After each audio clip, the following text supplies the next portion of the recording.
I am one of those women. I left my children, the house we built together, and the company. I was wandering. I couldn't count on my parents, they thought I was crazy. The children blamed me for the breakup of the family, Eva wrote. Always with a smile on her lips, well-groomed children, home, husband, and husband's company. Only I couldn't get out of bed more and more often. Each day terrified me, and I had to live through it. And the money? I hated them. I blamed them for everything, Eve wrote. When suicidal thoughts appeared, I got scared and went to therapy. I was bouncing from one therapist to another. Finally, I started to drag my husband to therapy. A year after moving out, I was diagnosed with breast cancer. But, again, I think it was the cost of living in a way where money, appearances, the goodness of children, and my husband were more important than me. I was left alone without a job, hair, or health on my way through treatment. However, I won money earlier from my husband for the first time. They really helped me. Against all odds, I began to feel happy. Faithful to myself, doing what I want. I felt the power within me. I am one of those women. Years of living in humiliation, cut off from her life and friends, locked in a golden cage to which her husband held the keys. I do not doubt that he loved me in his sick way. He was proving that I was hopeless, powerless, helpless, cutting me off from helpful people, manipulating even my parents and children to keep me with him. It was supposed to give him the feeling that I wouldn't run away. But can such a thing be called love? I couldn't figure out the situation because I was an exemplary mother and wife. I worked alone, but running my office was more and more beyond my strength, so I slowly gave up my business for my children, husband, home, and husband's affairs. Always with a smile on her lips, well-groomed children, home, husband, and husband's company. I couldn't get out of bed more often, and every day, I was terrified that I had to survive it. And the money?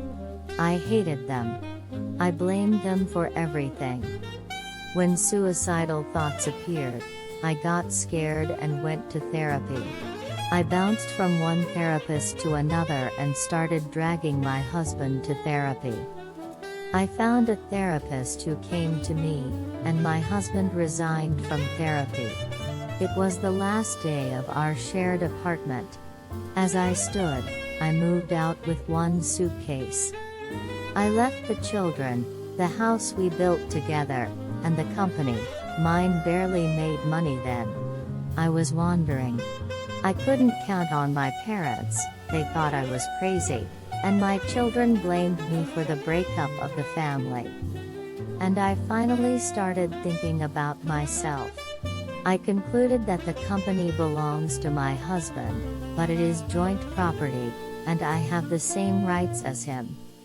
I admit it was not so apparent to the judge, even in court. But I didn't give up. I fought for myself. At last, I regained my self-respect. I saw how selfish I raise my children, who live in the belief that they deserve everything.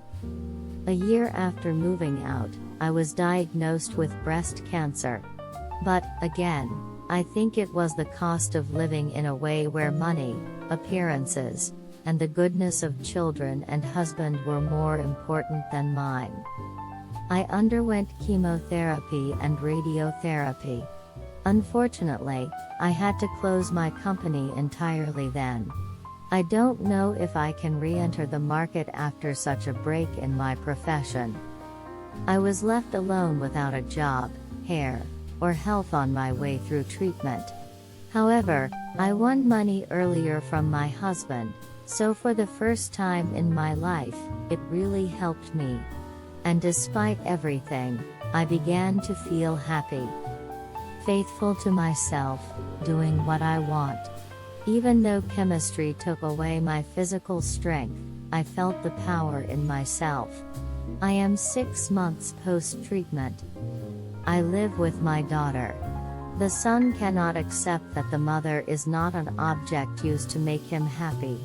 It's slowly changing. It's hard for him. It has patterns. And I am regaining my strength, feeling my inner strength, having excellent self-respect, buying myself a drill, and learning to use it. I sing, dance and pray that there will be as many days as possible that I can live. Because you want to live.